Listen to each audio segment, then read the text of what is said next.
Varnish খুব সুন্দর করে করবি, কারণ কাস্টমার দেখে জানি যে কয় না জিনিস জিনিসই। কাঠ ভালো আছে, বার্নিশের নিকা যদি কাঠ খারাপ কয় মানুষে তাহলে দুঃখজনক ব্যাপার।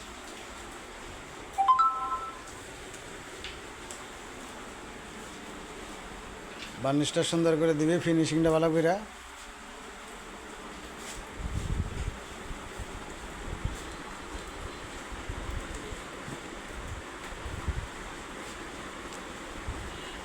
ওটার ওটার বার্নিশ তো ভালো করে করছত নাকি?